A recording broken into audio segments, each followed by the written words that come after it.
dipersembahkan oleh Halo pemirsa, selain berita utama tadi tentunya ada juga berbagai informasi menarik lainnya. Semuanya akan kami sajikan di sini selama 1 jam ke depan. Bersama saya Said Mansur, inilah berita satu utama selengkapnya. BTV, televisi paling heboh.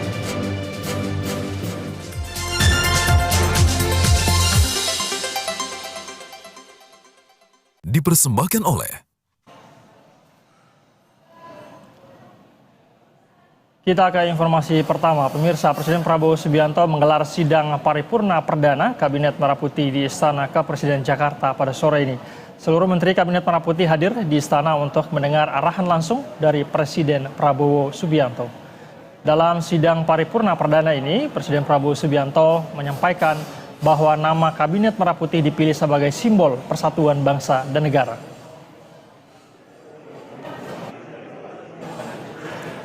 Seluruh Menteri Kabinet Merah Putih hadir di Istana Kepresidenan untuk mendengarkan langsung arahan Presiden Prabowo Subianto. Satu persatu para menteri tiba di istana sore tadi. Dalam sidang perdana ini Prabowo menjelaskan alasan pemberian nama Kabinet Merah Putih.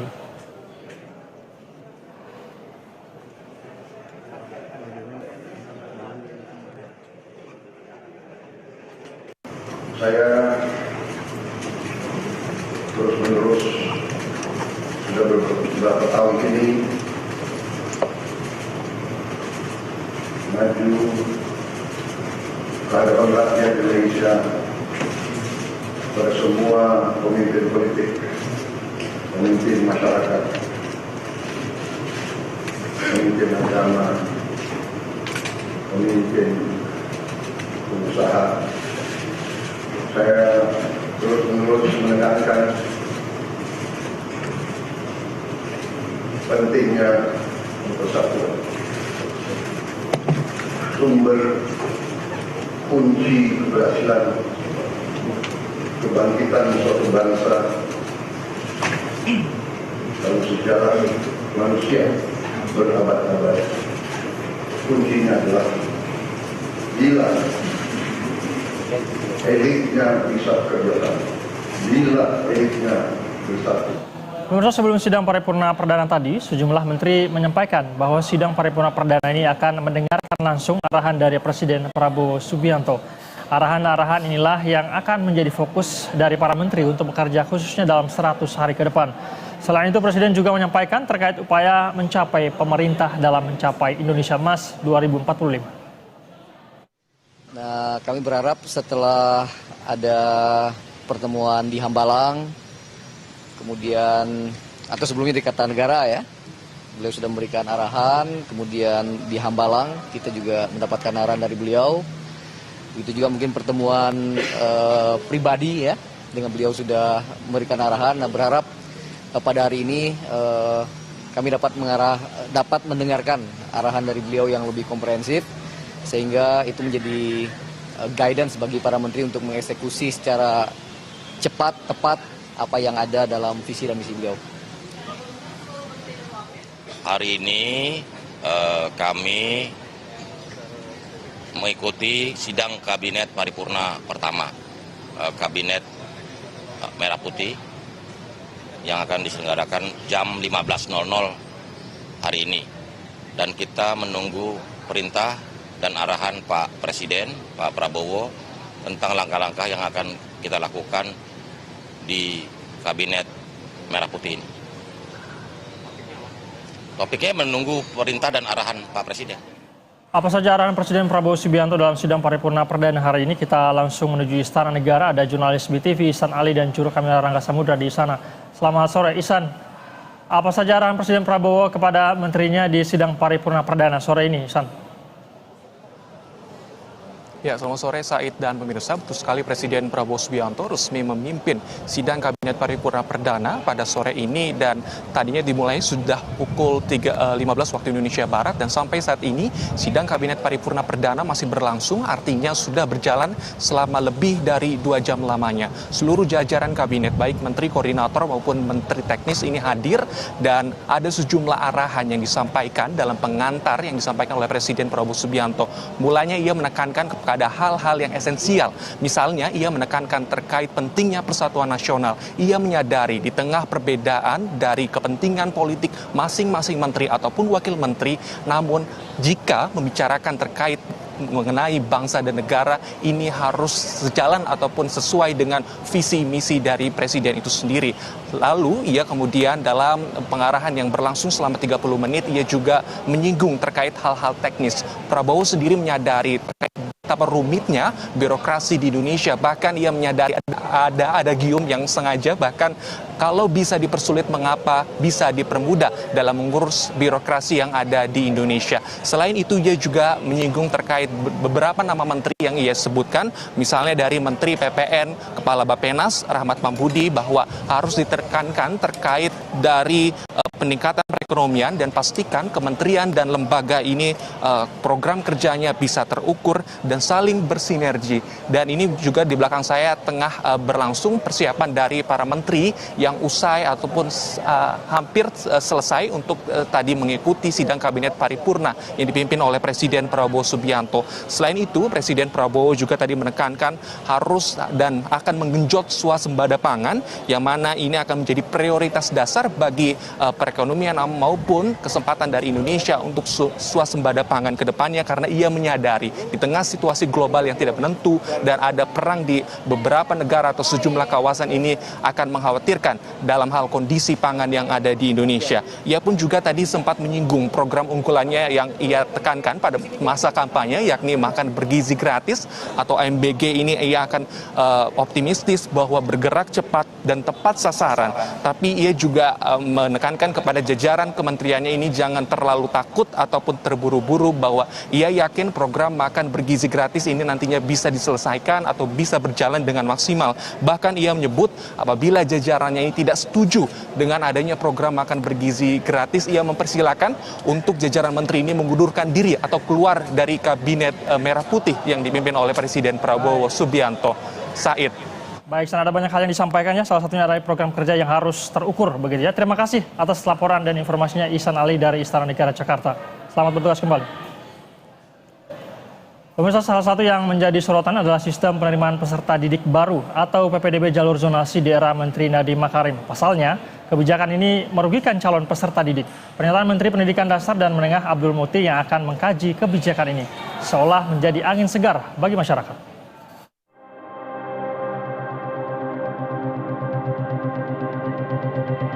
Sistem penerimaan peserta didik baru atau PPDB jalur zonasi selalu menjadi polemik setiap tahun. Demo orang tua calon siswa selalu terjadi di sejumlah daerah. Pasalnya, banyak calon siswa yang dekat dengan sekolah justru tidak diterima di sekolah tujuannya. Atau bahkan sebaliknya, calon siswa yang jauh dari sekolah tujuan diterima oleh pihak sekolah. Belum lagi soal banyaknya calon yang dinilai merugikan calon siswa. Polemik inilah yang menjadi salah satu fokus utama dari Menteri Pendidikan Dasar dan Menengah Abdul Mukti. Usai dilantik dan melakukan serah terima jabatan dari Mendikbudristek Nadiem Makarim kepada Menteri Pendidikan Dasar dan Menengah Abdul Mukti buka suara soal kebijakan pendidikan ke depan. Mendikdasmen Abdul Mukti akan mengkaji ulang penerapan kurikulum Merdeka termasuk PPDB zonasi dan pemberlakuan ujian nasional. Salah satu fokus Mendikdasmen era Kabinet Merah Putih adalah menyerap aspirasi masyarakat terkait sistem pendidikan ke depan. Abdul Mukti menegaskan akan menyerap aspirasi masyarakat terkait sistem pendidikan saat ini. Selain wajib belajar 13 tahun, Mendikdasmen akan mengkaji dengan seksama setiap kebijakan terkait kurikulum Merdeka dan penerapan ujian nasional. Meski menyimak polemik yang terjadi di masyarakat, Mukti tidak akan terburu-buru dalam mengambil setiap kebijakan. Kami juga harus mengkaji ya, ini kan masih baru kan, kurikulum ini kan masih baru, bahkan penerapannya walaupun sudah dinyatakan harus diterapkan semuanya kan juga dalam prakteknya juga belum semua satuan pendidikan dapat melaksanakan. Jadi kita lihatlah, kita tidak akan buru-buru mengambil kebijakan, apalagi memang ada polemik yang sekarang ini juga memang masih terus terjadi di masyarakat. Jadi kami ingin agar kebijakan Kementerian Pendidikan dan Menengah adalah kebijakan yang memang sesuai dengan apa yang menjadi aspirasi masyarakat, tapi yang penting lagi juga bisa menjadi bagian dari aktualisasi dan realisasi dari program Pak Presiden Prabowo dan Wakil Presiden Gibran. Kalau soal ujian nasional seperti apa Pak? Sama juga, jadi soal ujian nasional, soal zonasi, kurikulum merdeka, apalagi ya yang sekarang masih menjadi perdebatan, nanti kita lihat semuanya secara sangat seksama dan kami akan sangat berhati-hati. Publik berharap kebijakan pendidikan ke depan justru mempermudah masyarakat untuk mendapatkan pendidikan, bukan justru menyulitkan calon peserta didik. Tim Liputan, BTV.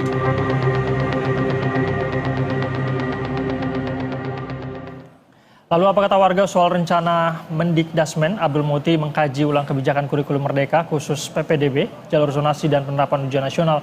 Kita sudah bergabung dengan jurnalis Alvida dan juru kamera Eko Miyadi di kawasan Menteng dalam Jakarta Selatan. Alvida, silakan laporan Anda. Selamat sore Said dan juga pemirsa. Memang kalau kita bicara terkait dengan kebijakan pendidikan ini dari zaman pemerintahan Presiden Joko Widodo, ini selalu menjadi polemik begitu ya, salah satunya terkait dengan kebijakan zonasi dan juga penghapusan UN. Dan baru-baru ini kebijakan dari Menteri Kabinet Prabowo Subianto menyampaikan bahwa nantinya akan mengkaji ulang terkait dengan sistem zonasi dan juga penghapusan UN tersebut. Dan saat ini saya akan mengajak Anda untuk berbincang langsung dengan warga menanyakan bagaimana tanggapan warga terkait dengan hal ini. Saat ini saya sudah bersama. Halo, selamat sore Ibu-ibu. Maaf mengganggu waktunya. Sebelumnya namanya siapa Ibu? Laras. Ibu Tirta. Oke, Ibu terkait dengan kebijakan nantinya pemerintah mau mengkaji ulang terkait penghapusan UN dan juga sistem zonasi. Bagaimana tanggapannya Ibu? Ya menurut aku kalau untuk UN ya kalau bisa sih boleh sih ditiadakan ya. Nggak apa-apa, boleh ditiadakan juga nggak apa-apa. Kalau untuk zonasi? Untuk zonasi kalau bisa ya jangan ditiadakan gitu. Nah, karena itu benar-benar kayak nguras waktu, energi gitu. Kalau zonasi harusnya dihapuskan saja begitu ya? Iya, dihapuskan. Kalau dari Ibu seperti apa Ibu? Kalau untuk UN sih ditiadakan juga tidak apa-apa, diadakan juga tidak apa-apa. Soalnya kan karena kita kan butuh nilai ya kalau ini. Kalau untuk zonasi kalau bisa ditiadakan, kalau boleh sih langsung dihapus aja, soalnya menyusahkan. Saya ngalami sendiri posisinya. Berarti Ibu saat ini ada anak yang sekolah ya Bu ya? Iya. Dan merasakan ya bagaimana Iya, dari sulitnya SMP, zonasi. anak saya waktu masuk SMP susah zonasi, SMK juga iya. Berarti lebih setuju kalau zonasi ini ditiadakan, kalau UN ini nanti dilanjutkan nggak apa-apa Nggak gitu ya? apa-apa. Kalau dari Ibu sama seperti itu ya Bu ya? Iya. Mungkin boleh diceritakan pengalamannya Bu terkait dengan sistem zonasi itu, masukkan anak ke sekolah karena susah. kan kalau zonasi ya kalau bisa, apalagi teruntuk negeri itu kalau bisa itu ya dipermudah gitu segalanya gitu, jangan dibuat mempersulit gitu kan gitu. Oke, kalau harapannya terkait dengan untuk menteri mendatang begitu, menteri pendidikan mendatang seperti apa sih? Mungkin kebijakannya harus seperti apa kalau dari Ibu sebagai anak yang orang yang punya anak sekolah begitu ya Bu ya? Ya kalau bisa lebih diperhatikan ya, karena untuk pendidikan zaman sekarang ini memang harus diperhatikan, harus gimana ya? Ya pokoknya ya kalau bisa dipermudah gitu segala sesuatu. Kalau dari Ibu seperti apa Bu harapannya untuk Menteri Kabinet Prabowo mendatang untuk pendidikan? Kalau seandainya yang kalau di Jakarta kan ada KIP ya.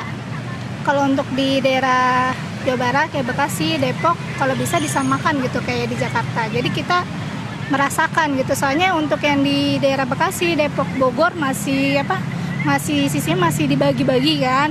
Kalau bisa disamakan Jakarta dibagi semua gitu. Oke, terima kasih banyak Ibu-ibu atas waktunya. Selamat melanjutkan aktivitas kembali. Baik, terima kasih atas informasinya Alvida Rizky dan juru kamera Eko Miyadi. Selamat bertugas kembali teman-teman. Dan pemirsa, untuk membahas rencana Mendikdasmen mengkaji ulang kurikulum merdeka termasuk kebijakan PPBD, jalur zonasi dan penerapan kembali ujian nasional, kita sudah bergabung dengan Koordinator Nasional Perhimpunan Pendidikan dan Guru P2G, Satriawan Salim. Selamat sore Mas Satriawan. Ya, selamat sore Mas Said, bagaimana kabar? Alhamdulillah sehat, semoga Mas Satriawan sehat-sehat juga ya. Mas Satriawan, kalau dari Perhimpunan Pendidikan dan Guru setuju, apakah setuju dengan rencana Mendikdasmen ini akan mengkaji ulang katanya kurikulum merdeka? Iya, kalau isunya yang pertama kurikulum merdeka, tentu akan ada perbaikan-perbaikan ya. Itu akan selalu terjadi gitu karena tidak akan ada yang sempurna gitu ya produk kebijakan pemerintah dalam hal ini Kemdikbud gitu. Tapi berbicara perubahan kurikulum tidak lantas harus ganti menteri, ganti kurikulum. Nah, kenapa kalau kita lihat dalam sejarah gitu ya perubahan kurikulum di Indonesia, kurikulum kita itu kira-kira perubahan itu baru 11 kali ya sejak kurikulum pertama tahun 1947. Nah, sampai ke kurikulum merdeka itu baru 11 kali. Sedangkan menteri pendidikannya dari Ki Hajar Dewantara sampai Mas Nadiem kemarin sudah 38 kali gitu ya, dan sekarang 39. Nah, jadi artinya tidak selalu ganti menteri harus ganti kurikulum, karena kurikulum merdeka ini juga secara resmi baru diimplementasikan bulan Juli kemarin ya, di tahun 2024. Jadi belum ada evaluasinya, kemudian belum ada kajian-kajiannya, bagaimana implementasinya gitu ya, karena belum semua sekolah juga saat ini menggunakan kurikulum merdeka gitu. Jadi bahwa kurikulum merdeka itu di kemudian hari gitu ya harus dilakukan evaluasi secara menyeluruh, baik implementasinya, gurunya, muridnya gitu ya, dan seterusnya di setiap jenjang itu memang harus dilakukan gitu. Tetapi mengganti kurikulum merdeka yang sedang berjalan saat ini baru beberapa bulan secara langsung gitu ya, tentu ini akan menjadi beban baru bagi guru, bagi orang tua murid gitu ya, bagi siswa gitu kan, dan tentu siswa menjadi kelinci percobaan terus gitu. Karena ganti menteri kemudian ganti lagi kurikulumnya, yang kemarin saja belum dilaksanakan, yang kemarin saja masih sedang proses dalam pelatihan gitu ya, kemudian dalam kelengkapan lainnya gitu, kemudian sudah langsung diganti. Saya pikir Pak Abdul Muti tidak akan segegabah itu ya langsung mengganti gitu ya kurikulum merdeka gitu dengan misalnya kurikulum apa gitu namanya. Artinya jelas kalau ini diganti, Mas Satriawan, berarti akan mempengaruhi lagi begitu ya implementasi yang sudah berjalan belum lama ini begitu ya?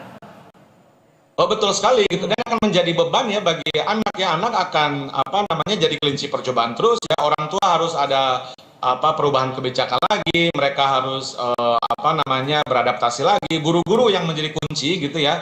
Nah, yang kemarin saja rasa-rasanya belum optimal ya pelatihannya kepada guru-guru ya di dalam implementasi kurikulum merdeka gitu. Jadi saya pikir Prof. Abdul Muti tidak akan secepat itu langsung mengganti gitu ya.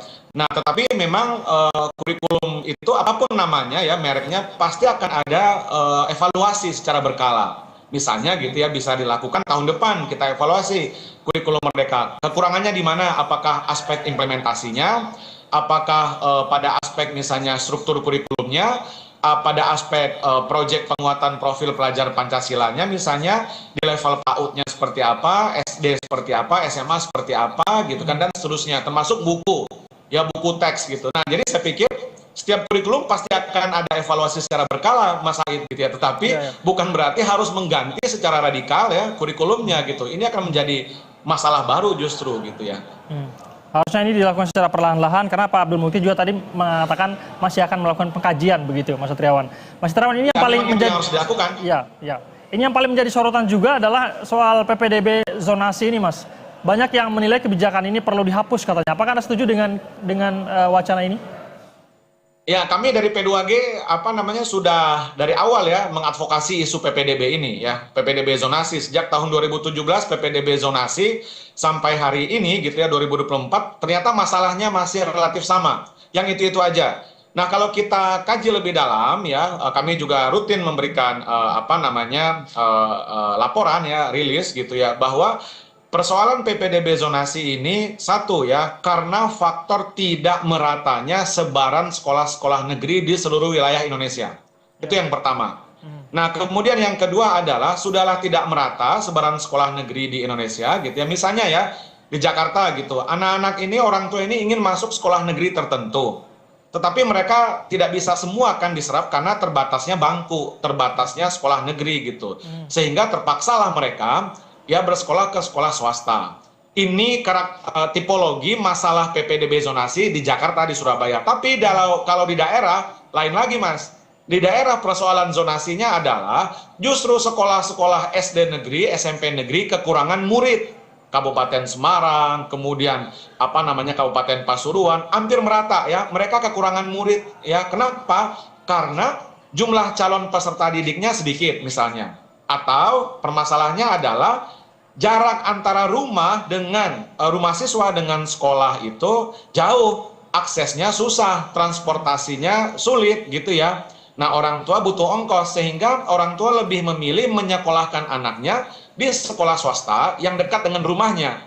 Nah, jadi persoalan zonasi dari dulu ya kan memang masalahnya hampir sama. Kemudian ada masalah migrasi KK, manipulasi gitu kan, ada pungutan liar dan seterusnya. Kalau kita merujuk ke awal, ya asbabun nuzulnya ya zaman Pak Muhadjir Effendi sebagai Menteri Pendidikan waktu itu tujuannya adalah untuk pemerataan kualitas pendidikan. Nah, sayangnya tidak dibarengi kebijakan zonasi PPDB zonasi ini dengan satu ya peningkatan kualitas sekolah. Tidak dibarengi juga dengan peningkatan pembangunan unit-unit sekolah baru, sekolah negeri yang baru. Ya kan, tidak dibarengi dengan kebijakan redistribusi guru gitu. Nah, sehingga daerah-daerah tertentu mereka kekurangan sekolah negeri. Di sisi lain, daerah-daerah tertentu masalahnya mereka justru bukan kelebihan murid lagi, tapi kekurangan murid kayak tadi yang saya sebut gitu ya. Nah, persoalannya masih di level itu. Jadi tujuan utama dari PPDB zonasi untuk menciptakan pemerataan pendidikan gagal ya untuk dicapai sampai hari ini. Makanya kami setuju P2G yang sudah memberikan usulan ya sejak tahun 2023 lalu 2024 bisa dilacak secara digital. Kami meminta Pak Jokowi waktu itu untuk mengevaluasi total PPDB. Tetapi bukan berarti ya kan sistem PPDB zonasi ini misalnya dihapuskan saja kalau begitu gitu. Nah, kalau persoalannya dihapuskan, lalu apa solusinya untuk masuk ke sekolah negeri? Oh, misalkan ada ujian nasional. Ujian nasional sendiri sudah menjadi kebijakan masa lalu ya, karena ujian nasional juga banyak kelemahannya, banyak kekurangannya yang mungkin nanti kita bahas juga berikutnya gitu. Demikian Mas Said. Baik, artinya secara tegas P2G ini menolak begitu ya kebijakan zonasi ini dan setuju untuk dihapus. Tentu kita berharap ini kemudian bisa menjadi bahan kajian untuk Menteri. P2G bukan setuju untuk dihapus, setuju untuk dikaji ulang, bukan untuk dihapus loh. Baik. Nah, dikaji ulang sambil kita lihat perbaikan-perbaikan misalnya mana daerah-daerah yang sudah membangun sekolah-sekolah yang baru misalnya.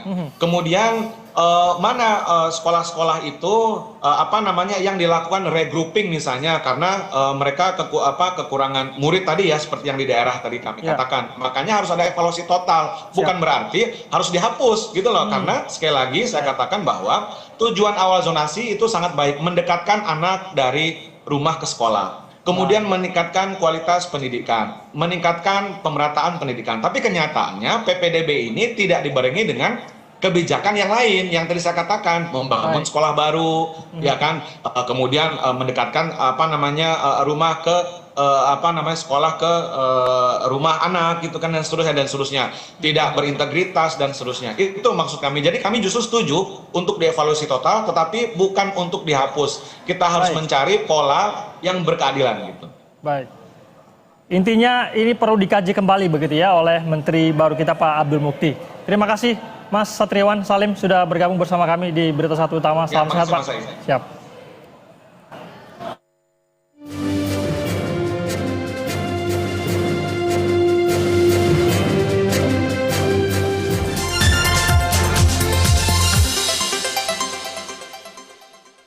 Dipersembahkan oleh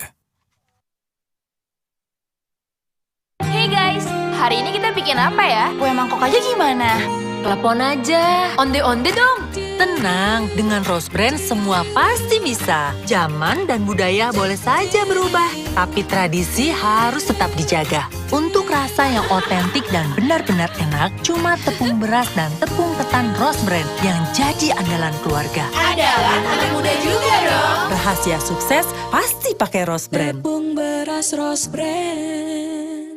Sebelum menentukan pilihan, kendali pasangan calon wali kota dan wakil wali kota Tangerang. Untuk Pilkada Kota Tangerang tahun 2024, apa visi, misi, dan program serta gagasan para kandidat untuk kesejahteraan masyarakat, pelayanan publik, dan penataan kota? 3, 2, 1, silakan.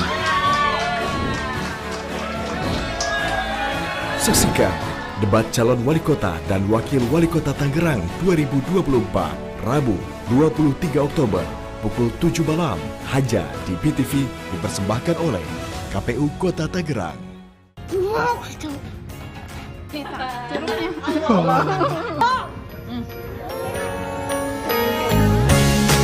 mama coba, bilang mama. Lihat. Bu, ini untuk 8 tahun ya. Tuh, 18. Boleh anak kecil. Lucu. Lucu banget. Dunia Rans, hanya di BTV, televisi paling menghibur. Untuk membuat bika Ambon, bagusnya pakai tepung merek apa ya? Untuk hasil terbaik, pasti pakai tepung tapioka Patani Gunung. Ini sagu atau tapioka? Tapioka, biasanya juga disebut sagu. Kalau pempek, bagusnya tepung apa? Pasti tepung tapioka Patani Gunung. Hey.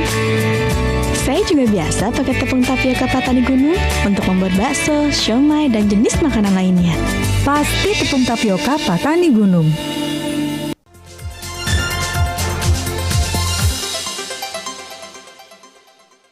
Dipersembahkan oleh.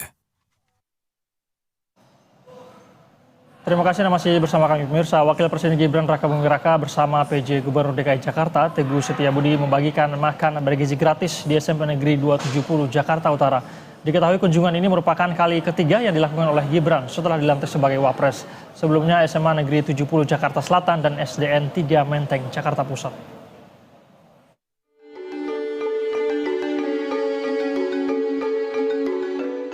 Kehadiran Wakil Presiden Gibran Raka Buming Raka di SMP Negeri 270 Jakarta disambut ratusan murid dan warga sekolah.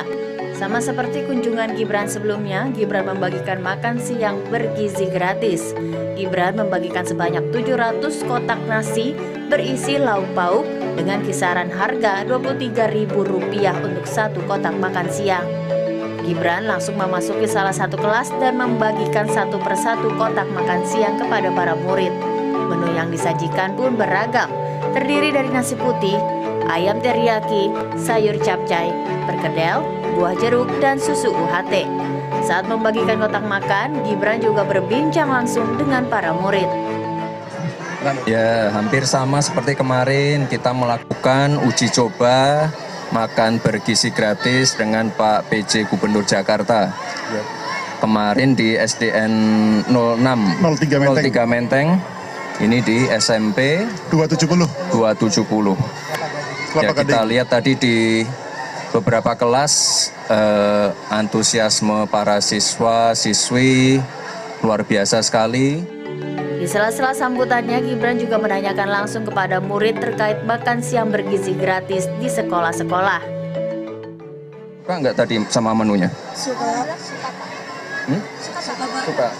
Enak nggak? Enak. Mengenyangkan. Kalian biasa tiap hari sarapan dulu nggak? Iya. Sarapan, oke.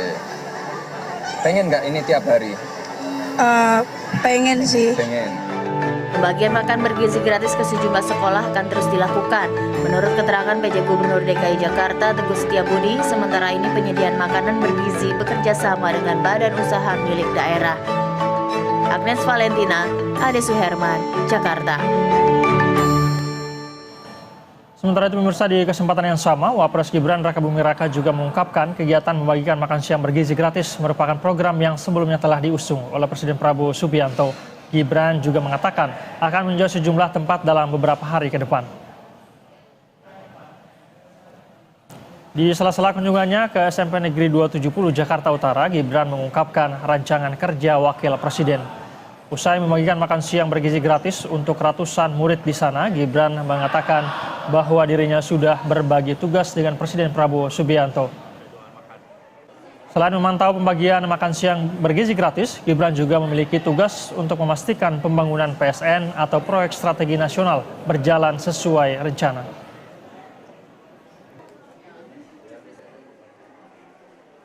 Kita ini pembantunya Presiden, kita pastikan pembangunan yang ada, pembangunan yang sudah berjalan, ini bisa tereksekusi dengan baik, sesuai timeline yang ada. Kemarin kita ngecek MRT, LRT, lalu ada tempat sport center yang ada di Cibubur.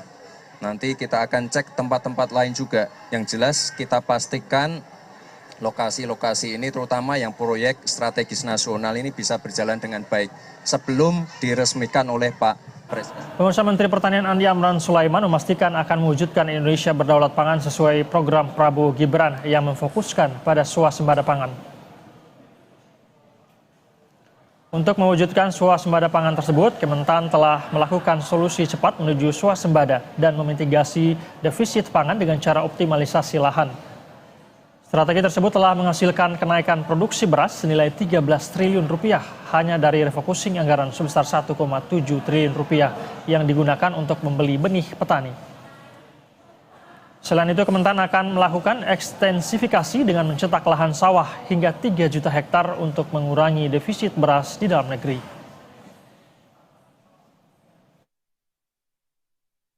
Hasilnya sudah ada. Ada kenaikan produksi beras oleh BPS, bukan saya. Itu nilainya 13 triliun. Kita hanya refocusing anggaran 1,7 triliun. Yang dimaksud refocusing adalah anggaran untuk seminar, untuk kunjungan, untuk perjalanan dinas, kita kurangi, alihkan untuk dahulukan beli benih untuk petani, beli pompa untuk petani. Nah, kemudian berikutnya untuk swasembada adalah ekstensifikasi. Mencetak sawah di Merauke 1 juta hektar, Kalimantan Tengah 500.000 hektar, Kalimantan Selatan insya Allah mungkin 300-400.000 hektar, dan seterusnya. Target kita 3 juta hektar. Kalau 3 juta hektar jadi kenyataan, katakanlah produksi 10 ton per tahun, mungkin gabah berarti 20 juta ton. Kita defisit 4-5 juta ton, artinya sudah surplus. Surplus kita bisa. Pemirsa, Presiden Prabowo Subianto mengumpulkan para menteri dan wakil menterinya untuk menjalani pendidikan di Akademi Militer Magelang, Jawa Tengah. Pembekalan materi untuk anggota Kabinet Merah Putih itu akan berlangsung selama 4 hari. Sejumlah persiapan telah dilakukan untuk mengisi program selama pendidikan. Salah satunya adalah seragam dan atribut selama pendidikan. Program pembekalan materi untuk para menteri digagas oleh Presiden Prabowo Subianto, berlokasi di Akademi Militer Magelang, Jawa Tengah. Agenda pembekalan diantaranya adalah penjelasan tentang program prioritas dan arahan kepada masing-masing kementerian.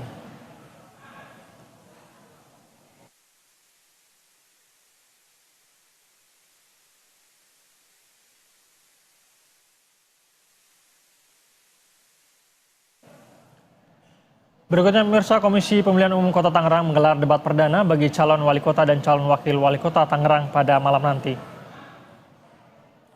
Dalam debat perdana ini, ketiga pasangan calon yakni Valdo Maldini, Muhammad Fadlin Akbar, kemudian Ahmad Amrullah, Muhammad Boni Mufijar, serta Syahrudin Mariono akan memaparkan visi misinya. Tema debat perdana ini membahas kesejahteraan, pelayanan, dan keterkaitan program Kota Tangerang dengan pemerintah pusat.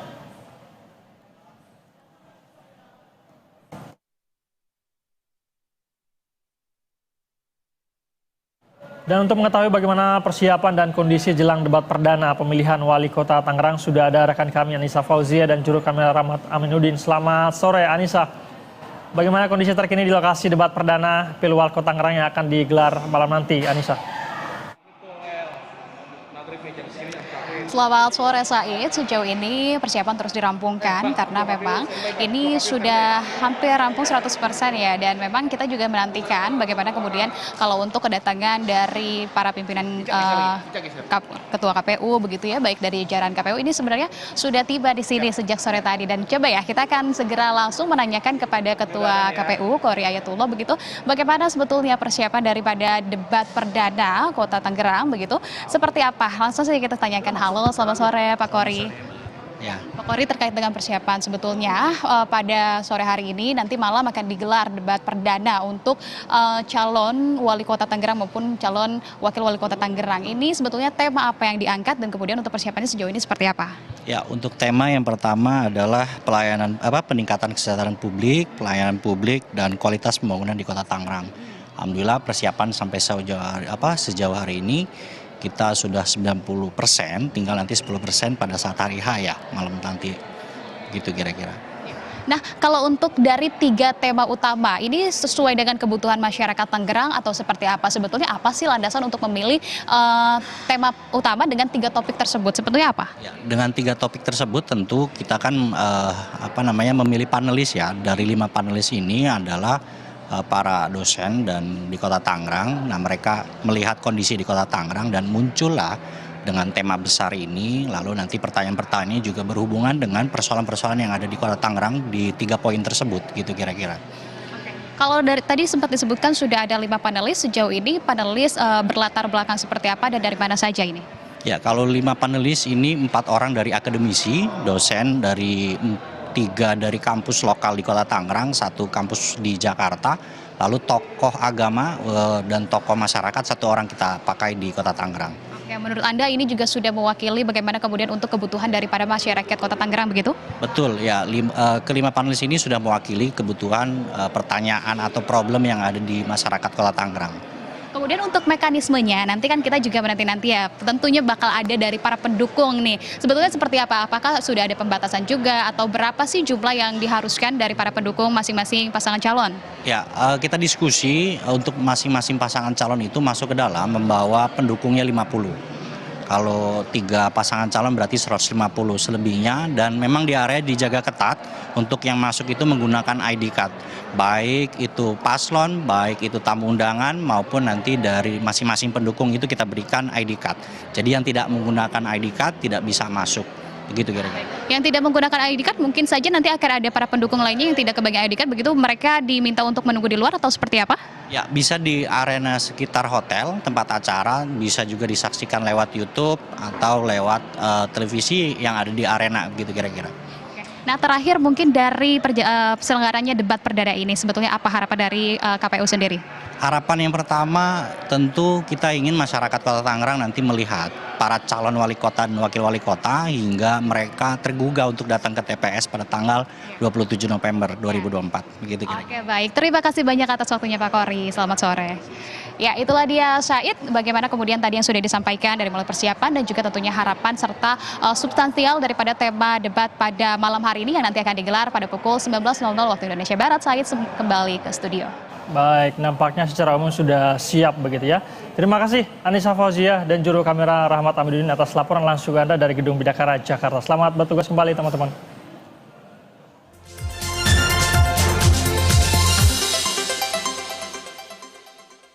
Dipersembahkan oleh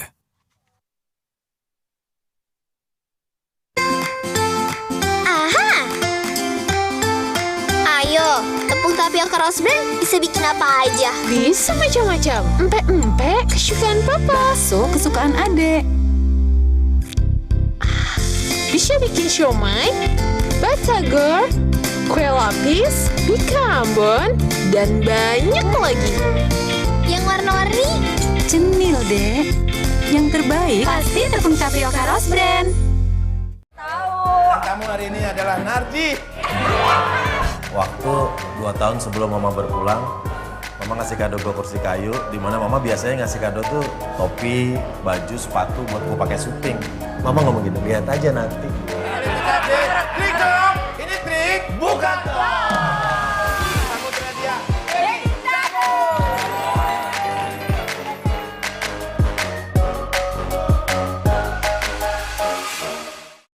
Sebelum menentukan pilihan, kendali pasangan calon wali kota dan wakil wali kota Tangerang. Untuk Pilkada Kota Tangerang tahun 2024, apa visi, misi, dan program serta gagasan para kandidat untuk kesejahteraan masyarakat, pelayanan publik, dan penataan kota? 3, 2, 1, silakan. Saksikan debat calon wali kota dan wakil wali kota Tangerang 2024, Rabu 23 Oktober pukul 7 malam hanya di PTV, dipersembahkan oleh KPU Kota Tangerang. Informasi terkini dan terupdate yang sedang viral. Yeay, apa kabar besi-besi semua di rumah? Seneng banget deh besi berita viral bisa nemenin kalian lagi hari ini. Dibawakan secara lepas dan informatif untuk kalian yang ingin berwawasan luas.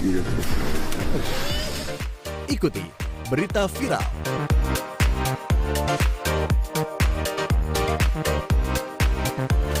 hanya di BTV, televisi paling menghibur. Film pendek Indonesia mempersembahkan berkeadilan untuk masyarakat Jaya Negara. film pendek terbaik karya sineas tanah air. Semua dikumpulkan dan hadir dalam layar kaca pemirsa. Pejabat-pejabat kue. Saksikan film pendek Indonesia setiap Senin hingga Jumat pukul 23.30 waktu Indonesia Barat. Hanya di BTV, televisi paling menghibur. Negara. Lucu.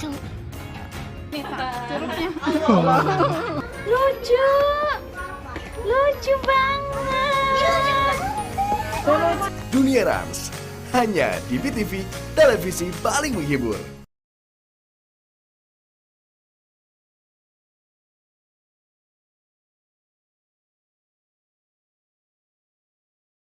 Allahu Akbar,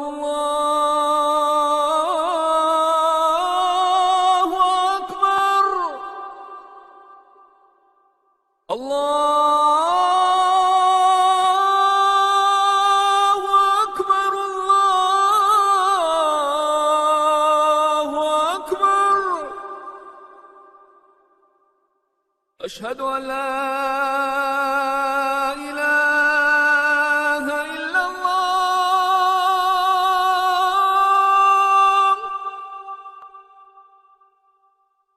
أشهد أن لا إله إلا الله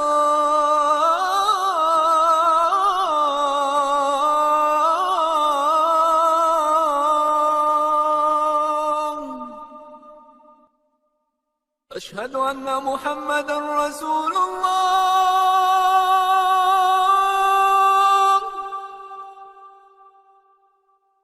أشهد أن محمدا رسول الله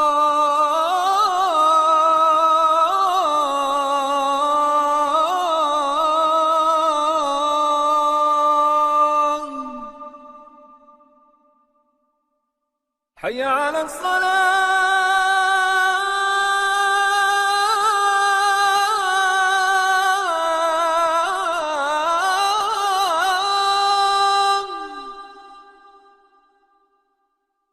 حي على الصلاة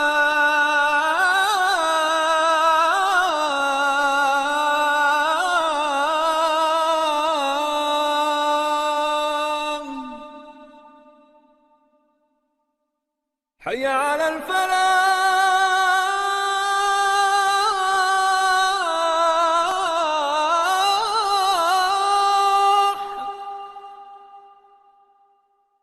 حي على الفلاح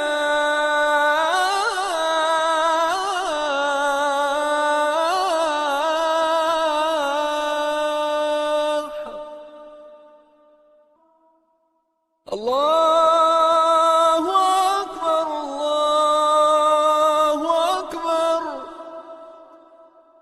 لا إله إلا الله.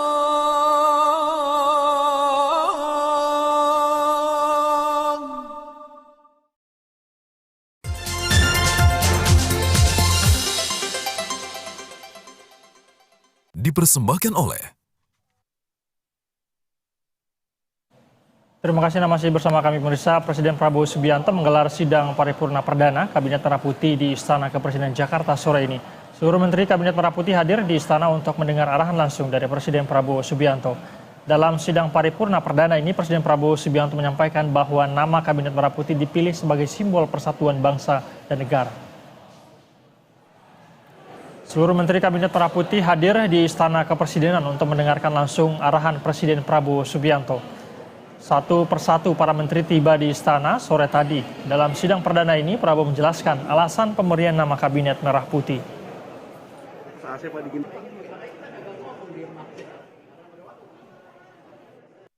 Saya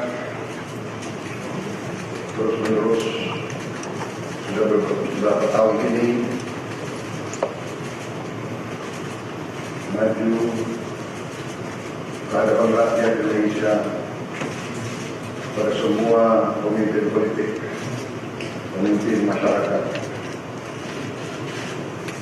pemimpin agama, pemimpin pengusaha. Saya terus-menerus menekankan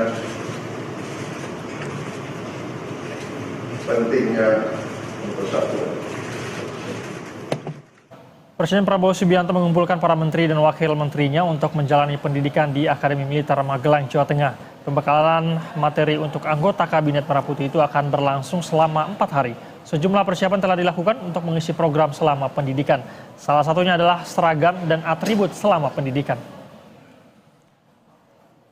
Program pembekalan materi untuk para menteri digagas oleh Presiden Prabowo Subianto, berlokasi di Akademi Militer Magelang, Jawa Tengah. Agenda pembekalan diantaranya adalah penjelasan tentang program prioritas dan arahan kepada masing-masing kementerian. Baik, demikian adalah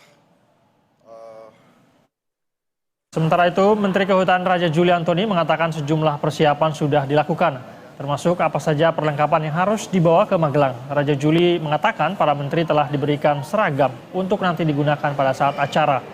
Pembekalan ini akan dilakukan mulai besok 24 hingga 27 Oktober 2024. Alhamdulillah kami sudah diberi seragam oleh Pak Mensekap ya. Jadi coba nanti dilihatlah pakaian apa saja yang nanti akan dipakai oleh para menteri dan wamen di Gunung Tidar nanti. Selain seragam, peralatan lain yang dibagikan apa, Mas? Seragam, ada kemeja, 2 pasang kalau nggak salah,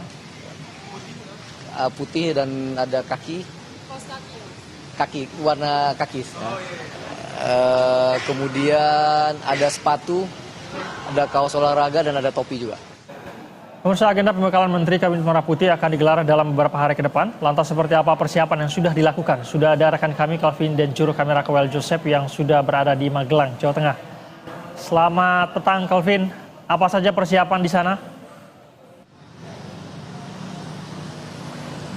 Ya, baik. Selamat petang, Said dan juga pemirsa. Intinya memang untuk persiapan pembekalan Menteri Kabinet Merah Putih yang dipimpin Prabowo Subianto ini persiapannya sudah nyaris rampung, Said. Dan memang nantinya untuk pembekalan terhadap para menteri ini akan dilangsungkan selama 3 hari, tepatnya dari tanggal 25 sampai 27 Oktober nanti, Said. Sejumlah persiapan yang sudah dilakukan ini antara lain adalah pemasangan terhadap 120 tenda yang nantinya akan ditempati oleh para menteri, Said. Dan memang untuk tenda-tenda yang dipasang ini telah dilengkapi oleh berbagai fasilitas, termasuk juga listrik yang sudah disediakan dari PLN, Said. Dan Said, untuk persiapan lainnya yang coba kami lihat memang loading daripada logistik ataupun barang-barang untuk keperluan pembekalan menteri ini juga sudah mulai dilakukan, di mana dalam loading barang ini juga untuk melancarkannya sudah disupport juga oleh pihak kepolisian, di mana hari juga terpantau ada rekayasa lalu lintas yang dilakukan oleh polisi untuk kemudian mengarahkan masyarakat ataupun pengguna jalan untuk mencari rute alternatif di sekitar Akmil Magelang ini agar proses logistik ataupun loading ini dapat berjalan dengan lancar, Said. Selain itu juga, Said, pengamanan juga sudah disiapkan oleh tim gabungan dari TNI dan juga Polri. Total pengamanan ini ada sekitar 4.100 lebih personil TNI Polri yang akan mengamankan agenda pembekalan terhadap para menteri yang nantinya akan dipimpin oleh Prabowo Subianto, Said. Dan untuk memantapkan persiapan pengamanan juga telah dilangsungkan apel oleh tim gabungan TNI Polri ini sejak tadi pagi. Dan setelah apel memang dari tim personel gabungan ini juga sudah mulai menyebar, Said, di berbagai titik yang ada di Akademi Militer Magelang ini untuk kemudian langsung bertugas untuk mulai melakukan pengamanan, Said. Selain itu juga, Said, untuk melancarkan keberlangsungan daripada proses pembekalan ini, Said, dari objek wisata Gunung Tidar yang berbatasan langsung dengan Akmil Magelang ini juga sudah ditutup, Said, di mana penutupan ini dilakukan untuk sementara dan ditujukan untuk memperlancar daripada proses jalannya pembekalan terhadap para menteri dan juga mencegah potensi kemacetan yang bisa saja terjadi, Said, pada saat momen berlangsungnya proses pembekalan terhadap para menteri Said. Said, tentu yang menjadi pertanyaan adalah apa nantinya agenda-agenda yang akan dilakukan oleh Prabowo Subianto untuk memimpin para menterinya dalam pembekalan nanti. Memang Prabowo Subianto sendiri belum menyampaikan secara detail, tetapi tentu kita akan dapat tahu bersama Said pada saat prosesi ataupun proses pembekalan nanti yang akan dimulai pada tanggal 25 sampai dengan 27 Oktober nanti, dan besok rencananya para menteri bersama dengan Presiden Prabowo dan Wapres Gibran Rakabuming Raka akan tiba di Magelang untuk melangsungkan persiapan daripada proses pembekalan para menteri. Said, kembali ke Anda. Baik, sepertinya sudah relatif siap begitu ya, 120 tenda sudah didirikan, ada 4 ribuan pengamanan sudah disiapkan. Terima kasih atas laporan Anda, Kelvin Sipautar dan juru kamera Kawal Joseph. Selamat bertugas kembali, teman-teman. Pemirsa, informasi tadi sekaligus menjadi penutup jumpa kita di program Berita 1 Utama hari ini. Saya Syed Mansur atas nama seluruh kru yang bertugas mengucapkan terima kasih atas kebersamaan Anda. Jangan lupa ikuti sosial media kami di Instagram, X, YouTube. Jaga kesehatan dan tetap semangat. BTV, televisi paling menghibur.